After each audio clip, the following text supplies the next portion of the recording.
Era de esperar que Hugo respondiera a mi último video respecto al debate Ramos v. Urbina. No que fuera el único en reaccionar, pero comparado con los otros, es el que valía la pena responder por ser el aludido. Él afirma que me equivoco al decir que su calificativo de absurdo a mi tweet debe catalogarse como ad hominem.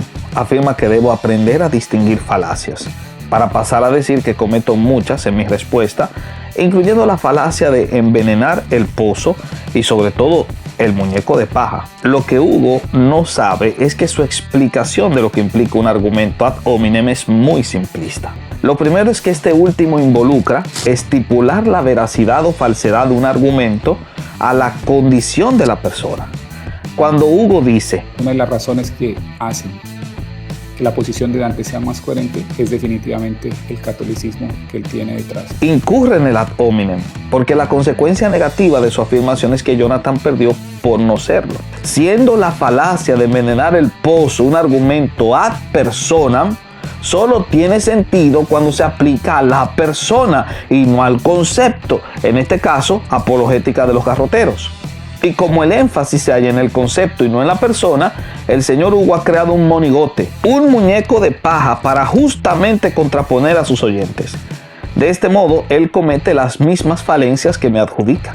Pero lo más interesante, y como él mismo dice, su golpe bajo, es cuando habla de la bomba como si fuese un argumento mío. Si harás una crítica a mi respuesta, debes enfocarte en lo que digo y no en lo que otros califican sobre lo que digo. Considero que para este punto podemos muy bien regresarle la imagen a Hugo. Te devuelvo tu espantapájaros. Ya que aclaramos sus inconsistencias iniciales, pasemos a terreno más teológico. El señor Hugo intenta rebatir mi tesis central de que Dante, al citar solo la Biblia, afirmaba la sola Escritura, de forma inconsciente. Él entiende que es un absurdo porque Dante habló como católico y que si citó las Escrituras solamente se debe a que formaba parte de una estrategia del debate para mostrar la inconsistencia de Ramos, un reformador. No obstante, parece ignorar que Dante ya utilizaba un lenguaje bíblico para mostrar las afirmaciones cuestionables de Ramos, incluso desde antes del debate. Escuchémosle cuando plantea su desafío. Pues bien, voy a responder desde la Escritura, no desde mi invento de mi filosofía o teología personal, sino desde la Escritura, desde la palabra de Dios. Desde la palabra de Dios vamos a responder a esas palabras que él ha vertido. Éxodo 23:13, Deuteronomio 11:28, Hechos 17 del 22 al 23, Hebreos 1 del 1 al 3. Por lo visto, el basarse solo, noten el énfasis en la Escritura, no formaba parte de una estrategia preparada para el debate, sino que constituía todo el corazón de la crítica que Urbina planteó en su reto mucho antes de que se fijara la posibilidad del encuentro. Miren la voz de las Escrituras. Y es aquí donde hallo la tercera inconsistencia. Negar la sola Escritura en teoría, pero apelar ese principio en la práctica, es inconsistencia. De hecho, como ya indicase, Dante no menciona en su discurso apertura la base de su argumentación ni al magisterio ni a los padres. Claro, Hugo dice que él cita la Fides et Ratio de Juan Pablo II, pero si todos podemos ver bien el debate, como yo lo hice, veremos que esto lo hace en su segundo tiempo y solo después de que Ramos lo mencionase. De hecho, quien se valió de la encíclica en su discurso apertura no fue Urbina, fue Ramos. Por eso en la segunda parte de mi tweet dije que nunca me pareció ver a Ramos más católico siendo protestante. En este punto debo tomar prestadas las palabras de Hugo y recordar que toda mi respuesta tiene un contexto. El tweet.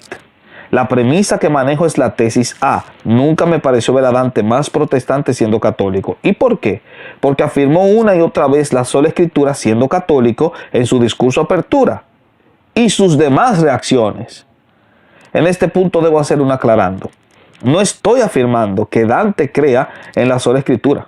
Solo resalto que en su debate, Dante se basó en la sola Escritura como principio práctico, aunque fuese de forma inconsciente. De ahí, no que fuese reformado, sino que parecía protestante. Asumir que yo creo Dante confiesa la sola Escritura es... Dilo, Hugo. Muñeco de paja. Gracias. Me gusta tu apoyo. Entendido esto, debo preguntar, ¿acaso las menciones bíblicas de Dante no fueron dichas en ese tono? Lo aclaro mejor. Amigo católico que me escucha, sea sincero al responder. ¿Fue Dante más bíblico que Jonathan? Y al ser más bíblico, ¿lo hizo porque solo afirmó la Escritura? Si responde afirmativo, entonces por sus propias palabras ha confesado que Dante fue más bíblico en su debate porque solo citó la Escritura. Sola Escritura. Esto, claro, Hugo lo cataloga como un argumento desesperado y forzado. pero lo es. ¿O será que no comprendió lo que se dijo porque está desesperado en mostrar lo contrario? No obstante, Hugo se empeña en restregar en la pantalla su muñeco de paja con el fin de hacerle creer a su audiencia que yo intento decir que Dante cree en la sola Escritura. No afirmo que Dante lo crea. ¿Qué parte de forma inconsciente? No entendió. Lo que digo y lo repito de nuevo es que en ese debate actuó bajo ese principio. ¿O negarás, amigo, que Dante en su discurso de apertura se limitara solo a citar las Escrituras para confirmar el tomismo? Como lo indica el mismo Urbina. Todo lo que voy a decir a continuación procura estar en línea con la Biblia. Y ese justamente es lo que entendemos los reformados por sola Escritura.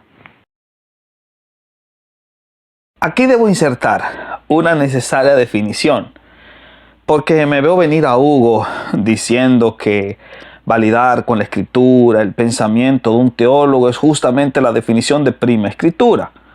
Para evitarle a Hugo la clase de teología, distingamos ambos conceptos. Para ello citaré a Robert Corona. Prima Escritura dice que la Biblia no lo contiene todo. Es decir, que hay verdades que la Biblia no las tiene. Por eso, dicho postulado dice que si bien la Escritura es primero y está por encima, no obstante, como no lo contiene todo, le hace falta la tradición y el magisterio de la Iglesia. Obviamente, a la luz de esto, la cita de Urbina no calza con este postulado. Pero veamos lo que significa el principio contrario. Sola Escritura dice que todo lo necesario para la salvación está contenido en la Escritura. Aunque escucha fuentes de información externas a ella, como por ejemplo la tradición y la revelación general, solo si éstas están de acuerdo con la Escritura al ser evaluadas por ella. No les resulta familiar. Todo lo que voy a decir a continuación procura estar en línea con la Biblia. Es decir, la revelación general o la tradición no serían verdades nuevas que la Biblia no contiene, sino que son como notas al margen de la Escritura, o sea, ampliaciones o comentarios de lo que ya la Biblia contiene. Por ende, a la luz de la definición, amigo Hugo, Dante pareció avalarse bajo la sola Escritura, te guste o no aceptarlo. Pero claro, lo hizo de forma inconsciente. Ante dicha afirmación, a Hugo le queda solo un camino a tomar: afirmar que Dante solo se basó en la Biblia, pero justificarlo afirmando que eso no implica que sea una afirmación tácita del principio reformado, porque todo católico podría solo citar la Escritura en un debate.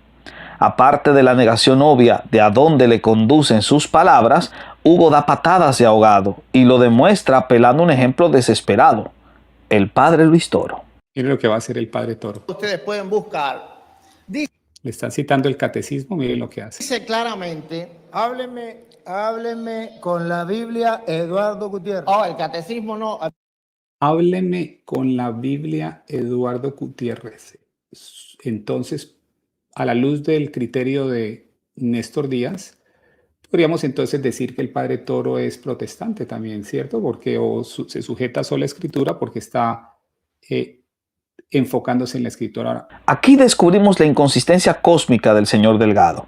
Negar la sola Escritura, pero procurar en un debate citar solo la Biblia. Esto, decimos, es una patada de ahogado, no solo porque con ello no resuelve el problema, sino que lo traslada a otro lugar dejándolo irresuelto. Peor aún, es un disparo al pie de su argumento, porque el ejemplo de Toro confirma mi postura. Querido prójimo, el video de Luis Toro, aparte de mostrar lo irrespetuoso que es al interrumpir un discurso de apertura, ojo, no un conversatorio donde sí es válido, evidencia que en la práctica el apologista garrotero niega con sus hechos la doctrina que predica. Esto lo descubrimos en la parte del video que Hugo convenientemente nos mostró. Que si usted no me hablaba con la Biblia, no íbamos a debatir. Aquí vamos a hablar con la Biblia, Eduardo Gutiérrez. Él no debate, sino es solo con la Biblia.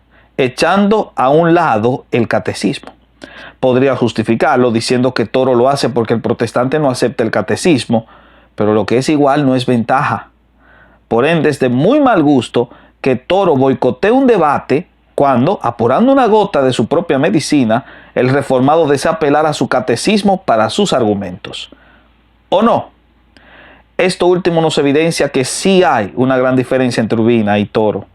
El primero opera bajo el principio de sola escritura, mientras que el segundo se adhiere a solo escritura, un paradigma no reformado y que Toro confunde como tal, evidenciando con ello sus propios monigotes. De hecho, debo agradecerte, Hugo, esta referencia porque nos permite concluir que Luis Toro también es, ¿cómo? Inconsistente. Sin duda, el que escuche esto se va herido, pero no engañado. Pero tengo una crítica mucho más directa contra ti, Hugo. Tú conoces las diferencias entre sola escritura y solo escritura.